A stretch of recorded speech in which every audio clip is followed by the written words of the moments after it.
Buenos días, jóvenes. Si me escuchan, por favor me confirman en el chat.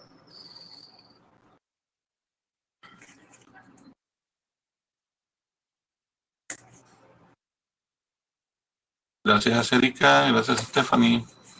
Muy bien, entonces vamos a iniciar con el tema de equilibrio térmico. Recuérdense que ya empezamos antes de Semana Santa a ver esta parte de la termodinámica y vimos algunos aspectos de calor y temperatura, escala de temperatura, vimos la ecuación de energía térmica. ¿Se acuerdan? Q igual a MC delta T y calor latente. Eh, la Luisa, buenos días, Daniela. Bueno, entonces ya saben ustedes que luego de ese tema entramos a un tema que se llama equilibrio térmico, que ustedes también ya vieron en la química.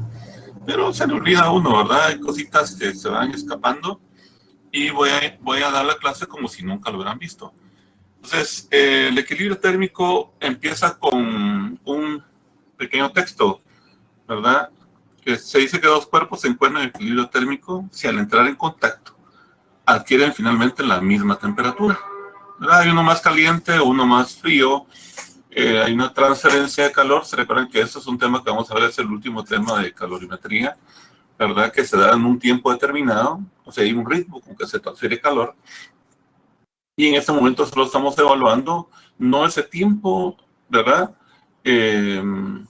Sino simplemente a qué temperatura, por ejemplo, llegan bueno, qué energía se transfiere, digamos, para llegar a una temperatura de equilibrio térmico. ¿Cuál es esa temperatura de equilibrio térmico? ¿Verdad? Sin tomar en cuenta, digamos, que eso lleva un tiempo. Eso lo vamos a obviar porque no nos interesa en este momento, por cuestiones de didáctica, ¿verdad? Bien, entonces, como ustedes saben, la primera ley, bueno, la ley cero de la termodinámica, que sería, en ese caso, si lo vemos en orden, la primera ley, ¿verdad?, que fundamenta toda la termodinámica. Son tres leyes que son muy importantes, pero a la primera la llamaron ley cero, porque ellos habían creado una antes que la llamaron ley 1, ¿verdad?, de termodinámica. Entonces, aquí es dos cuerpos que están independientemente, en forma separada, a la misma temperatura, y entran en contacto con un tercero que adquiere también esa misma temperatura. Entonces, si dos cuerpos están en equilibrio térmico con un tercero, vemos que este tercero está a 50, este está a 50 y este a 50 en forma separada, pues ambos cuerpos, el cuerpo B y C, están a la misma temperatura entre sí. Están en equilibrio térmico, ¿verdad? Entonces, como dice acá, si están en equilibrio térmico, se encontrarán a la misma temperatura. Esa es la ley cero, es una ley más de sentido común, pero tuvieron que escribirla, ¿verdad? Porque era necesario sistematizar. Bueno, aquí tengo dos representaciones. Vean ustedes un cuerpo que está aquí a mayor temperatura, que está la escala termométrica, ¿verdad? Y aquí está uno a menor temperatura. Aquí se nota en la escala termométrica. Los ponemos en contacto y entonces llegamos a un equilibrio térmico, ambos a la misma temperatura. Este sube un poco y este baja un poco, ¿verdad? El más caliente baja cierta cantidad, se la transfiere al más frío y llegan a una temperatura de equilibrio térmico. ¿Ok? Muy bien. Entonces, cuando nosotros vemos esta parte del equilibrio térmico, nos vamos a basar siempre en la conservación de la energía. No olviden que en la física 1 ustedes vieron dos sistemas, un sistema conservativo y un sistema no conservativo, a nivel mecánico, ¿verdad? Por decirlo en una forma más pragmática, ustedes tenían un bloquecito, ¿se acuerdan? Una tabla y lo ponen a moverse en esa tabla. Entonces, sabemos que la energía que el cuerpo tiene se llama energía mecánica, compuesta por tres tipos de energía, ¿lo recuerdan? Energía cinética, porque el cuerpo se mueve en cierto momento. Energía potencial gravitacional, debido a la diferencia de alturas, eso lo hemos repasado. Y por último, la energía elástica. Cuando se han involucrado resortes, bandas elásticas, lo que sea, pues hay una energía elástica que se ha involucrada. La suma de esas tres energías nos daba la energía mecánica. Y esa energía mecánica, lo que importa ahorita es eso, puede ser conservativa o no. Si es conservativa, quiere decir que en un punto en la tabla, ¿verdad? Tiene una energía y si esa energía, cuando el cuerpo se mueve de ese punto hacia otro, se mantiene del mismo tamaño, el sistema es conservativo, ¿verdad? En la realidad, yo les puedo decir así, no hay sistemas conservativos. Se pueden idealizar. Es más, se puede hacer que las pérdidas de energía sean tan pequeñas que a veces uno las considera como conservativos, pero en la realidad no existe un sistema conservativo.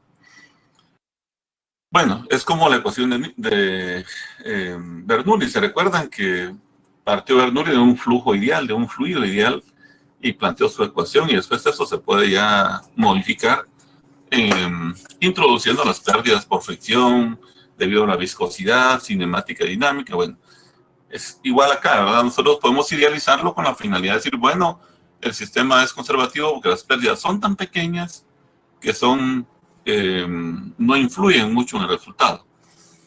Cuando planteamos eso, decimos delta Q igual a cero a nivel de la energía calorífica, ¿verdad?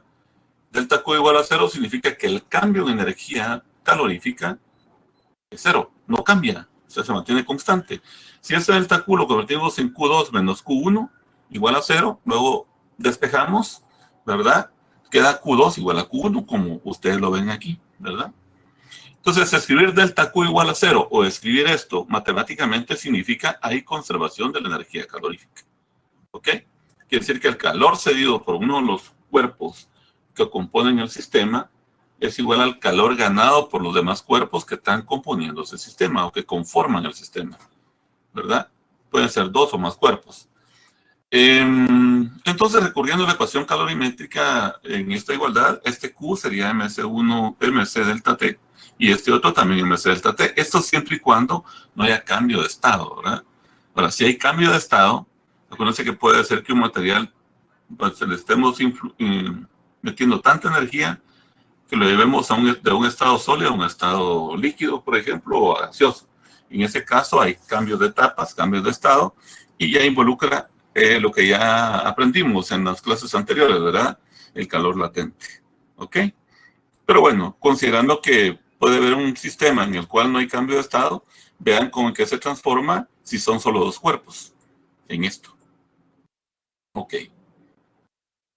Muy bien. Entonces, aquí hay algunas cosas que tenemos que acordar, porque en química eso lo dan de forma distinta, ¿verdad? El delta T que tenemos acá, en esta parte, ¿verdad? Lo podemos escribir de dos maneras, ¿verdad? Uno es siempre temperatura final menos inicial. Pero recuérdense que a veces la temperatura final es más pequeña que la inicial, ¿ok? Por ejemplo, en el cuerpo que cede energía, ¿verdad? Que cede calor. Entonces, al hacer eso, aquí nosotros, si este fuera el cuerpo, si el cuerpo fuera el cuerpo 2, ¿verdad? Tendríamos que obtener un signo menos aquí, ¿verdad? Menos tal, porque esto da una cantidad negativa, ¿verdad? Y tendríamos nosotros que, pues, considerar eso, ¿no? Pero vean que yo acá, en este caso, consideré, digamos que un cuerpo, que estaba a temperatura 1, va a alcanzar una temperatura de equilibrio térmico, va a subir, ¿verdad? Este es el cuerpo más frío, como dice acá, ¿no? Estando en temperatura 1, digamos 8 grados, sube, digamos, a 12. Es 12 menos 8, esto da positivo, ¿no? Y el cuerpo que cede energía va a bajar, y entonces tendríamos que el cuerpo tenía esta temperatura 2 más alta, y vaya a una temperatura de equilibrio térmico más baja. Entonces, vean, esta diferencia está la positiva también, ¿verdad? Vean, aquí es T menos T1 y aquí es T2 menos T. Esa es otra forma para no poner ese signo menos. Yo prefiero porque, por ejemplo, en mi caso, yo los signos están antes de la expresión. A veces me los como, no sé si a ustedes les pasa, ¿verdad? Los obvio, los dejo por ahí tirados y después ando viendo dónde cometí el error. Entonces, para evitar eso, desde el inicio, yo resto la temperatura más alta de la más baja. Hay dos maneras entonces, ¿verdad? O colocan un signo menos aquí y usan siempre final menos inicial, o no colocan signo menos como yo hago y siempre resto la más alta a la más baja. Ok, aquí les explico esa parte. En esta, vean, aquí ya puse el signo menos y pongo final menos inicial, porque uno sube y el otro baja. Ustedes úsenlo como mejor se les adapte, se les acondiciona. O sea, cada quien tenemos nuestro propio estilo, ¿cierto? Yo no soy quisquilloso con eso, pero sí me gusta explicarlo, y en mi caso yo no voy a usar este signo menos acá, y siempre voy a tener el cuidado desde el inicio, porque yo analizo los problemas siempre, cómo están los cuerpos, qué temperatura tienen, veo el rango creíble en el que puede salir mi valor de temperatura. O sea, no me tiro en la parte matemática de una vez. Eso me permite que desde el inicio pues yo tenga seguridad de cómo están las temperaturas, y dejo de usar este signo menos y siempre pongo la más alta menos la más baja, ¿ok? En los dos casos. Pero ya les digo, úsenlo como quieran, ¿ok? Bien, entonces ya desarrollando esto tendríamos esta parte. Ya saben ustedes que simplemente es pues, usar el delta T en forma apropiada, veanlo, como ya lo expliqué. Y pues eso nos permite mencionar un aparato que se llama calorímetro, que ustedes lo vieron en química.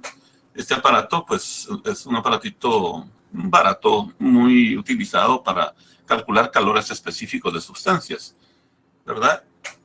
Pues consiste en como este puede ser un cilindro, normalmente es un cilindro aislado, ¿verdad? Dice vaso aislado, ¿se dan cuenta? Tiene un aislante térmico, ¿verdad? Puede ser espuma, un duropor, bueno, qué sé yo, ustedes lo pueden fabricar, pero de fábrica viene con alguna sustancia aislante, las que son mejores, ¿verdad? Ya vamos a ver eso de la conductividad térmica y cómo se ven los mejores aislantes. Pero aquí está aislado al ambiente, tratando de que el aire que hay en un lugar, ¿verdad? Pues no influya tanto en el resultado del experimento, ¿verdad? Porque ustedes saben que para hacer sistema conservativo, este aislante que colocamos aquí es muy importante. Porque lo que podría hacer es que ese cambio de energía calorífica que va a ocurrir entre un cuerpo caliente y uno frío, esa transferencia, ¿verdad?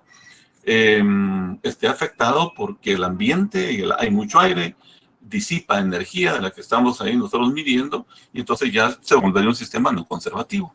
Pero cuando lo aislamos, evitamos ese problema.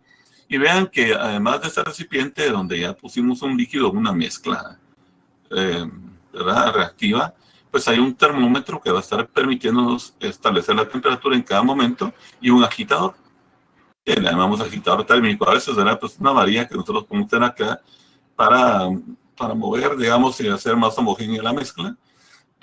Eso ocurre, por ejemplo, en muchos laboratorios donde se producen medicamentos, ¿verdad? Yo conozco a varios de los egresados que fueron mis alumnos, entre ellos mi hija, que trabajan en laboratorios de medicamentos, en empresas, pues tienen un agitador térmico, ¿verdad?, con el que mezclan los ingredientes que usan para producirlo, no tanto los ingredientes activos como los que usan para completar, digamos, la cápsula o cualquier cosa, ¿no?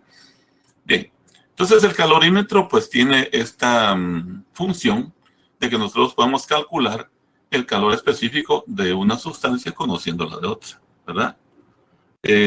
Aquí lo planteo de una forma muy sencilla, ¿verdad? Por ejemplo, ¿cómo despejar el calor específico de una sustancia 2 conociendo los datos de una 1 que está acá? Despejamos de aquí, ¿no? M2 pasa dividiendo, después esto pasa dividiendo también, y nos queda de esta manera. O sea, es una forma muy simplificada para que ustedes no se me compliquen ahorita, ¿ok? Pero vean cómo estamos considerando acá un equilibrio térmico bajo conservación de la energía. Y cómo podemos calcular el calor específico de una sustancia de una forma muy, muy sencilla, ¿verdad? Y estos valores de temperatura, ¿verdad?, los estamos determinando porque sabemos la sustancia 1 qué temperatura tiene. La 2 qué temperatura tiene, lo medimos con esto, ¿verdad?, o con un aparato, con el otro método termométrico. Y la temperatura de equilibrio térmico, cuando ya mezclamos, vemos nosotros aquí en el termómetro a qué temperatura llegó, luego de iniciar, por ejemplo, con una temperatura más alta, ¿verdad? Ya tendríamos todos los datos para reemplazar y podríamos calcular C2. Esa es la función del calorímetro regularmente, aunque no lo podemos usar para otras cosas, ¿verdad? Pero es esto. Entonces yo les estoy poniendo un ejemplo de uso de calorímetro, de tener el calor específico de un metal, ¿verdad? Una medalla, es una cosa metálica, ¿cierto? La masa la determinamos mediante una balanza. Ustedes conocen muchas balanzas, tienen en laboratorios, ¿verdad? puede ser una monoplato, por ejemplo, 25 gramos tiene esa medalla. Se calienta la medalla en baño María, ya saben que también es eso, hasta alcanzar una temperatura de 85 grados. Es decir, una temperatura en la cual ese metal no se vaya a fundir, ¿no? En un calorímetro que contiene 50 gramos de agua, eso serían 50 mililitros. Ahí se acuerdan ustedes, ¿verdad? Que la densidad del agua es 1 gramo por mililitro, ¿cierto? 1 gramo por centímetro cúbico. Esto, pues, es relativo porque hay diferentes calidades de agua, pero estamos tomando el valor estándar, ¿cierto?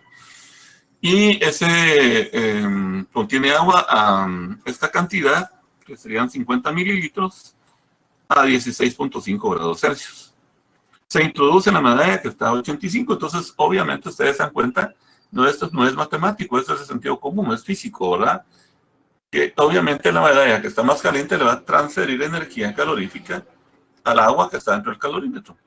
Y van a tener que llegar a una temperatura de equilibrio térmico que va a estar entre 16.5 y 85, ¿verdad?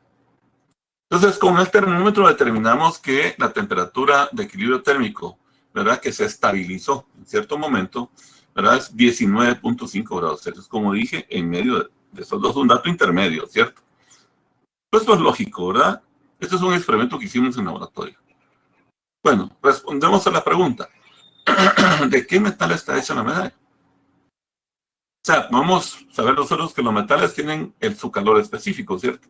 Y si conocemos el calor específico que tiene el metal, que tiene, desde que se ha hecho la medalla en este experimento, podemos ir a la tabla y comparar con la tabla. También algo para ustedes trivial, ¿verdad? Bien, lo hacemos entonces, empezamos con la parte matemática del asunto, calor ganado igual a calor cedido, ¿verdad? Considerando que hay conservación de energía, aquí lo tienen ustedes, planteamos el desarrollo ya de esta ecuación con, ¿verdad? MC delta T, porque no hay cambio de fase, ¿verdad? Ustedes se dan cuenta que en el experimento no hubo cambio de fase.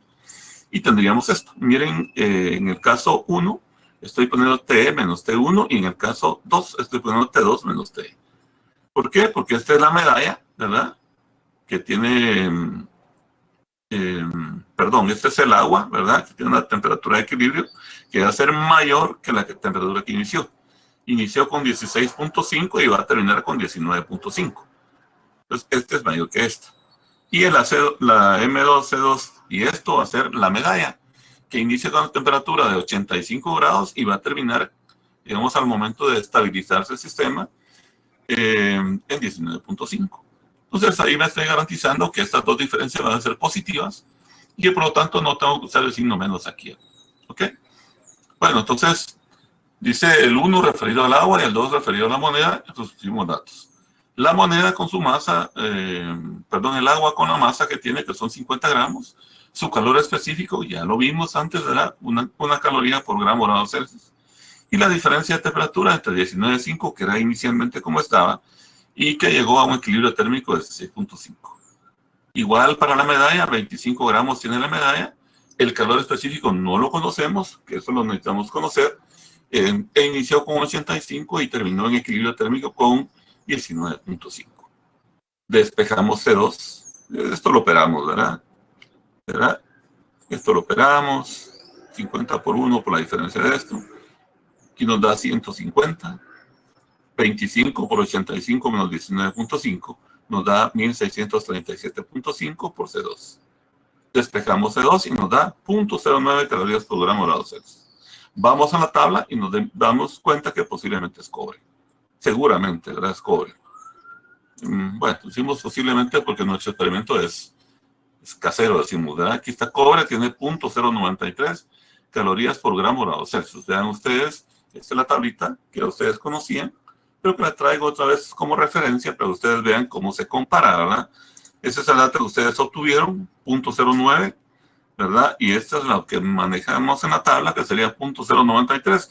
Pues miro yo que no hay ninguno tan cercano, ¿verdad? Y que la probabilidad más alta es que sea cobre, ¿no?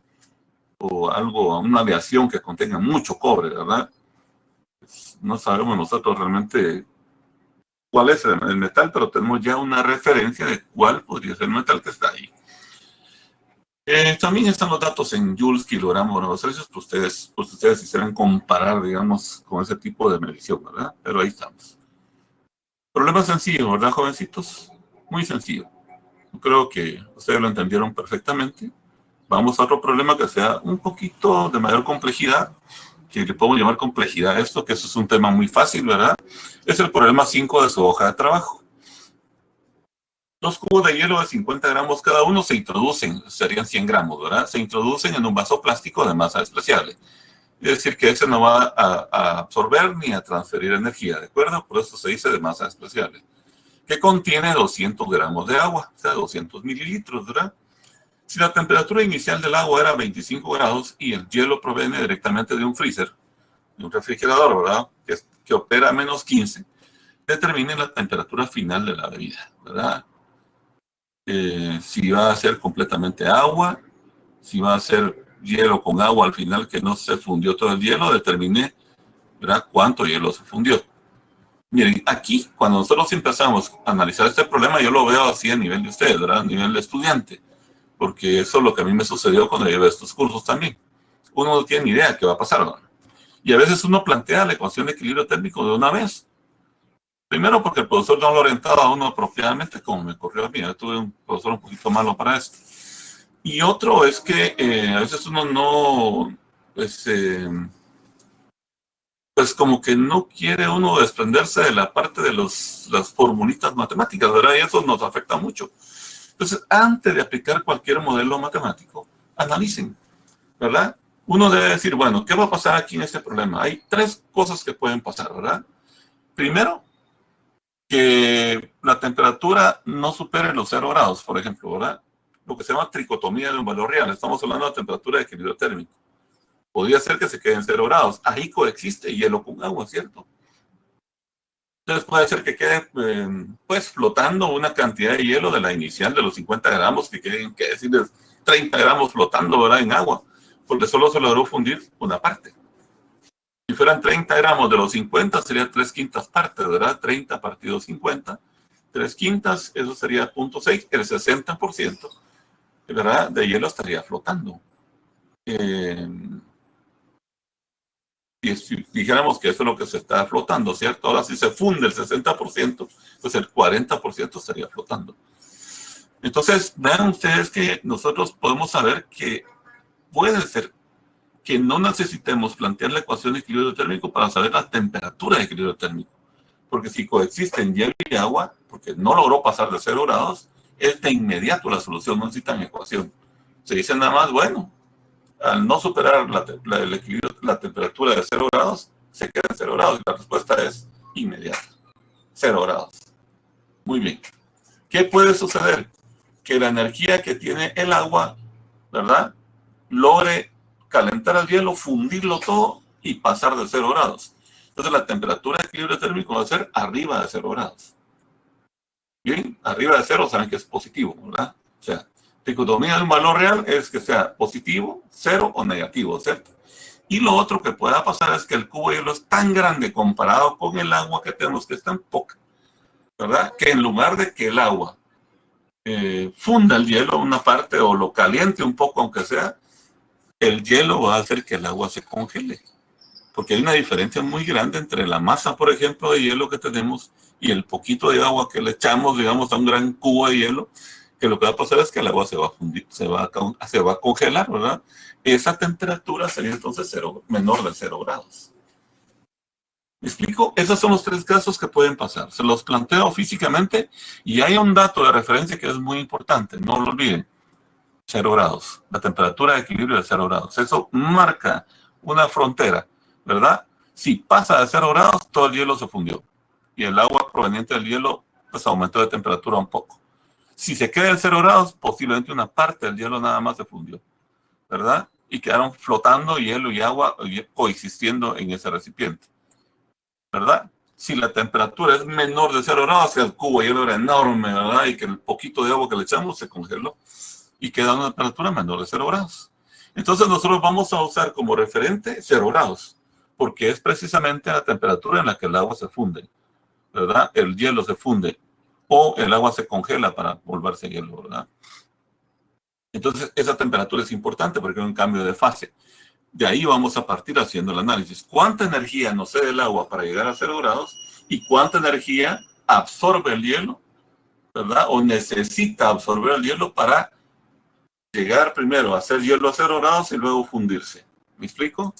Veámoslo acá ya de una forma escrita, porque les queda, lo que yo les acabo de hablar, ¿verdad? Les queda en forma escrita. Aquí tienen ustedes los dos cubitos que tienen 50 gramos cada uno, en total son 100 gramos, ¿verdad? Tienen los 200 gramos de agua, estaba el vasito plástico sin masa, ¿verdad? Masa despreciable, con el agua, 200 gramos a esta temperatura. Luego le metimos estos dos cubitos de hielo que hacen 100 gramos entre los dos, ¿sí? Que salió de una refri que está a menos 15, operando a menos 15 grados. Entonces tenemos que en este momento va a empezar la transferencia. Y en esa transferencia de energía, pues vamos a tener que considerar estas tres posibilidades. ¿Verdad? Que se congele el agua, ¿se recuerdan? Ya se los había indicado, que se funda parte del hielo y miren queda a 0 grados, o que se funda todo el hielo y entonces pasemos a una temperatura arriba de 0 grados. Aquí está escrito lo que ya les expliqué. Miren, es muy corto, ¿verdad? Y a veces hay que explicar un poco más. Entonces veamos qué sucedería, ¿no? Si nosotros creemos que la temperatura de equilibrio puede pasar a los 0 grados. Primero veamos, ¿verdad? ¿Cuánto nos cede el agua de energía calorífica para pasar de 25 grados, que es su temperatura inicial, y bajar a 0 grados? ¿Cuánta energía cede? ¿Verdad? Como no hay cambio de fase, eso lo determinamos con delta Q igual a MC delta T, o Q igual a MC delta T, ¿verdad? Son 200 gramos por uno, que es su calor específico, por delta T, 25 menos 0,25, y vemos que el agua nos cede en esa transición, ¿verdad? En ese cambio de temperatura, nos cede una energía de 5.000 calorías. O sea, eso es lo que está disponible para ver qué le va a pasar al hielo, ¿verdad? Cuando ya entró en contacto con el agua, pero lo metimos en el vasito con agua, ¿cierto? El hielo, pues, sufre estos cambios, ¿verdad? Primera etapa, pasar hielo de menos 15 a 0 grados. Yo digo, calentar el hielo, ¿verdad? Sigue siendo hielo. Pero ya estando en 0, entonces fundirlo en agua a 0 grados. ¿Cuánto necesita, verdad, de energía para eso? En la primera etapa, como no hay cambio de fase, tendríamos MC delta T. Serían los 100 gramos de hielo por su calor específico. No olviden que es 0.5. No es igual que el del agua, que es 1, ¿verdad? Por 15, pues sería 0 menos menos 15. Ahí se acuerdan que es este menos menos este, ¿verdad? Entonces tendríamos 750 calorías que necesita el hielo para pasar de menos 15 grados a 0. ¿Hay energía en el agua para eso? Miremos, el agua tiene 5.000 disponibles. Ah, sí, 750. El agua tiene capacidad para cederle esa energía al hielo y todavía le quedan 4.250 calorías para fundir al hielo. Ahora veamos cuánto necesita el hielo de esos 4.250, si alcanzan o no, ¿verdad? ¿Cuánto necesita el hielo para fundirse? Calculamos esa energía a través de calor latente, ¿cierto? La masa por el calor latente. Son 100 gramos por 80 calorías por gramo, que es el calor latente, ¿verdad? Y nos quedan 8.000 calorías. Ojo, ¿verdad? En total, pues necesita 8.750, pero vean ustedes que para mí es muy importante que ustedes vean los datos por separado. No tanto este resultado final, ¿verdad? Sino vean si alcanza para los 750, esto que el agua tiene disponible. Quedan 4.000, ¿verdad? 250 disponibles para fundir el hielo, para la etapa 2, pero no alcanza. ¿Qué significa eso, jovencitos? Que una parte del hielo se va a fundir, la otra va a quedar flotando en agua. De tal manera que la temperatura de equilibrio es inmediato, no tenemos que hacer ecuación, es 0 grados Celsius. Porque la temperatura es la que coexiste en hielo y agua. ¿Estamos bien hasta ahí? Y ahora sí procede, digamos, contestar la segunda parte, que sería ¿cuánto hielo se fundió? Creo que esa es la pregunta, ¿no? Si no se funde todo el hielo, determina cuánto hielo se fundió. La segunda parte, ¿verdad? Como ya vimos que no se funde todo el hielo, que necesita 8.000 y aquí están disponibles solamente 4.250, porque ya los 750 los consumió el hielo para pasar de menos 15 a 0. Entonces el agua le quedan 4.250 disponibles para esta etapa. De tal manera que para calcular, ¿verdad?, cuánto hielo se fundió, sería entonces una razón, una proporción. 4.250 partido 8.000. Tienen como son importantes estos datos por separado, ¿verdad? No partido 8.750, porque para fundirlo solo necesitamos 8.000 calorías y aquí solo tenemos 4.250. Entonces dividimos esto sobre esto para ver la proporción de hielo que se va a fundir. Eso lo hacemos acá, ¿verdad? Miren, 4.250 calorías para fundir el hielo. Entonces, por lo tanto, la fracción que se funde es 4.250 partido 8.000. Y nos da que esa fracción que se va a fundir nos da de 0.53. Multiplicado por 100 sería el 53% del hielo se va a fundir. ¿Cuánto hielo hay flotando? Bueno, flotando hay 47%, ¿verdad? Ahora, si nos piden la cantidad en gramos, por ejemplo, de hielo es fácil, porque si nos dicen cuánto hielo se funde, si lo quieren en porcentaje, en gramos, hay que ponérselos, ¿verdad? Entonces, el 53% de 100 sería 0.53 multiplicado por 100 nos da 53 gramos. ¿Okay? Quiere decir que 53 gramos de hielo se fundieron y hay 47 gramos de hielo flotando inicialmente cuando se dio la temperatura de equilibrio térmico, que recuérdense que después de eso pues va a transcurrir un tiempo y comienza el hielo a seguirse, sigue el hielo descongelándose, ¿verdad? Porque hay ya un efecto del ambiente. Cuando nosotros estamos, por ejemplo, en casa, tomándonos una bebida que tiene hielo, una coca así con hielo, ¿verdad? O un vaso de agua pura con hielo, pues empezamos a ver que el hielo se va, pues, derritiendo, ¿verdad? Porque tenemos un intercambio con el ambiente, ¿cierto? Estas reacciones que hablamos de donde hay conservación de energía se hacen bajo condiciones controladas o pasan tan rápido que lo que está en el ambiente, el aire ambiental y todo lo que tenemos, la humedad del ambiente, pues no influye demasiado en esto, ¿verdad? En este resultado. ¿Lo ven? Problema muy fácil, jovencitos, pero ojo, deben pensar más que en las ecuaciones, ¿verdad? Matemáticas, en un análisis previo, ¿no? Porque no, aquí no fue necesaria la ecuación, ¿vieron? Encontramos la temperatura de equilibrio sin necesidad de plantear calor cedido igual a calor ganado, ¿verdad? Yo he visto alumnos que por ahí inician, miren, la gran mayoría de mis alumnos lastimosamente, ¿verdad? Se casan con la matemática y no está malo, pues, pero úsenla como una herramienta después de que ustedes ya tienen en su sentido común instalado el chip, ¿verdad? Del razonamiento, del problema, ¿correcto? Veamos otro problema donde ocurre algo un poquito diferente, ¿cierto? Veamos esto. Este es un problema muy sencillo, eh, pero que a veces por cuestiones de razonamiento, nos deja también varados, ¿no? La velocidad de producción de calor por el metabolismo varía con la actividad. Me refiero a la actividad física, ¿no? En el cuerpo humano, esta velocidad varía desde un mínimo de 65 kilocalorías por hora durante el sueño hasta 1.400 kilocalorías por hora en el ejercicio interno. Miren, yo le escribí de esta forma, digamos, dice, en el cuerpo humano, esta velocidad, ¿verdad? Esto para mí es una forma inapropiada, digamos, de mencionar ese ritmo. Debería decir, en el cuerpo humano, el ritmo con que varía, ¿verdad? Va desde 65 kilocalorías por hora hasta 1.400 kilocalorías por hora. Es seguro que el término velocidad es un término muy